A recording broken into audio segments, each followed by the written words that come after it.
What's going on, everybody? It's your homeboy, Popular Video Games here, chilling out, maxing out, doing my thing. Alright, y'all, welcome to my fan fiction of The Flash, Season 3, Episode 18. Let's get into this. The episode starts out with Wally waking up, hardly able to breathe. Cisco is there saying, "Stay down, tough guy. I don't care if you're the Flash or not. This would cause anybody to take down, even Zeus." Wally looks over at Jess. She's in a coma state. Wally's crying and yells, "This is all my fault." Cisco replies by putting a hand on his shoulder and says, "Look, nobody could have predicted how powerful Racer would be. He's no joke." Hours later, Barry walks in with Harley, Canary, and Iris. Wally gets up. Cisco says, "Dude, you need to stay down." Wally then yells at Barry saying, "I hope you enjoy your speed thanks to our sacrifice. What happened is your fault and yours alone." Barry responds. Wally then gets up and tries to super punch Barry, but Barry stops it and puts Wally down. Iris runs to stop the fight. Barry says, "How did he know?" Everyone stops and looks at Wally. Barry repeats, "How did Racer or Black Flash, whatever he's calling himself, how did he know about Power Outage's body? And what does he mean cross him? Why would he say that unless..." He is then interrupted by Harley as he pulls him off of Wally. Wally's just sitting there clenching his chest. Iris looks crying saying, "Wally, no." Rip walks in saying, "I heard the whole thing," with Trough members pointing guns at Wally. Rip asks, "I believe Mr. Allen asked you a question." Wally in an angry tone says, "It was your fault all this happened. He said that he could make everything better if I handed you to him." Everyone is shocked. "Like I'll trust you," Wally says to Barry.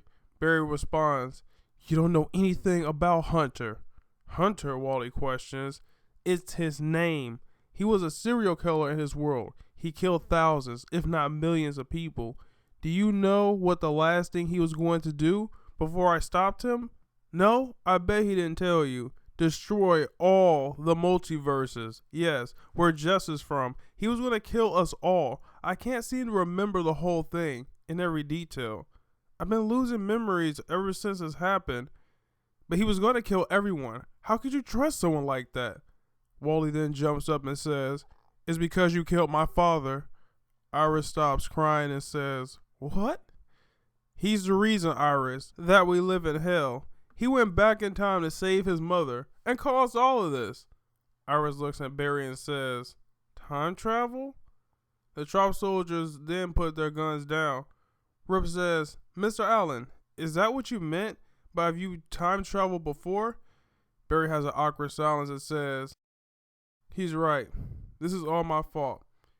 Even with my speed back now, I thought I could fix all this." Wally says, "Why don't you?" Barry says, "I tried. I dropped all of you off, and then I just tried to run as fast as I can. It's like I can't draw enough speed for us to go back." Iris says, "Barry," crying her eyes out. Barry says, "I've had both my parents murdered in front of me by speedsters. I hated being one. I hated speedsters in general. I just wanted all of this to just go away.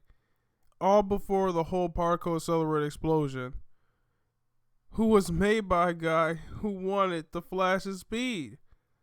I thought I would be doing everyone a favor, by doing this." Iris walks up and slaps Barry saying, "You're selfish. You didn't think that messing with time would cause this? You yourself said you time traveled before and it caused deaths." "I don't know who the real monster is," she says. "Wally, you, or Black Racer," and runs out the room. Rip says, "Mr. Allen, all things aside, I understand messing with time for your family. Believe me, I do. Now, your memories are disappearing because of the different timeline. The longer you're in here, the more you'll forget. We must move this along quickly if you want to fix what you screwed up." Barry and Wally then stare at each other. Barry says, "What have you done?" Wally says, "I can ask you the same thing." Nissa runs in saying, "I'm sorry if I interrupted, but we have bigger matters to deal with. The president has ordered a full military offensive on the Human Eradication Force and ELD. Rip says, "Now we have the military to deal with. Fucking perfect." Laurel and Nissa both look at each other and says, "This can't get any worse." Back at EOD's base, the generals of EOD are revealed. Captain Boomerang, who lost his child when they were confirmed to be a meta. Katana, a government agent who turned traitor when she had to kill 9 metas who were kids. El Diablo was beaten by his father for being a meta, locked away, tortured, and embedded with these tattoo markings. Deadshot says, "These are your leaders, who have much more of a grudge than you do." At an unknown location, Vandal Savage is meeting with Ra's al Ghul. They are discussing the base of Hef. Al Ghul questions, "Why didn't we report in the base?" to Vandal Savage. Vandal Savage says, "Because not reporting it in will make sure that we get to capture the metas first to make the ultimate weapon. Killing them serves no real purpose." Al Ghul says that will be nearly impossible. Vandal gets up and walks to his cabinet. He pulls out these special needles and says, "After you kill them, suck up their DNA. It will be a slower process, but a process nonetheless." Al Ghul leaves and gathers his assassin group to get on the move. They get in the plane and head to the location. They decided on a sneak attack, so they parachuted from the plane above the base. When they land, it is an all-out bloodshed. More than 15 metas are killed, 5 are mortally wounded. All the assassins are dead, except for Al Ghul. Al Ghul then extracts DNA from multiple of the metas that were killed. He retreats after the encounter, mourning the loss of his group and trying to escape before more heavy reinforcements arrive. Later in the scene, Black Racer is sitting on a ledge looking over the city. Out of nowhere, the place starts shaking. Black Racer falls from the building 3 stories high and lands on the ground. Razor gets up and says, "The Speed Force used to protect me from this, but this suit does the trick as well." Razor looks to the left. There, he sees Tremor standing in the distance. Tremor jokingly says, "What are you supposed to be, RoboCop?" Oh, wait, that's copyrighted. Razor begins to run to snap Tremor's neck, but Tremor causes a quake so strong it sends Razor flying into a building. Razor turns on his balancing turbos and easily gains his balance on the turf terrain. "You should have stayed home," Razor says before he cuts the arm off of Tremor. Tremor screams, "Shit!" Razor says, "You're lucky I need you alive." Razor then presses a button on his suit and a beam of light comes out the sky and picks up Tremor. Razor runs off with Harrison Wells looking at him from the window of his building. He walks to his labs and tells his engineers they have to work 4 times as fast. "We have a new speedsters. The mechs have the potential to be operational within a month, and then these things will be able to actually take down the metas." Harrison thinks in his mind. Hours before the event, Hef members are beginning to take over the town, in which they are gaining turf, so to speak. The first is an abandoned school. Hef raids it, only to find one EOD member sitting in the middle of the floor. Hef says, "Hey fucker, you picked the wrong place to sleep," thinking the man's homeless. The man turns around. It's El Diablo. Frost is outside calling in to Grodd, letting him know about the captured base. And when the base bursts into flame, Hef members are seen flying out the windows and the roof. Frost drops her communicator. Diablo sees Frost and says, "Hef, you bastards are the reason they fear us." El Diablo fires 4 flame balls, but Frost deflects them with an ice wall. The wall melts instantly after the block. Diablo and Frost go at an all-out fight against each other, destroying blocks of apartment complexes. The military is flying above the area, seeing big chunks of ice and fire all over the place. The commander radios back saying, "That's a meta fight. Keep your distance." Diablo does "Roar of the Flaming Dragon." Frost says, "Ice Make, Cold Hammer," and Ice Make, Frozen Lake. She just manages to stop the attack. She knows she's beat. His fire, it burns like the sun, she thinks.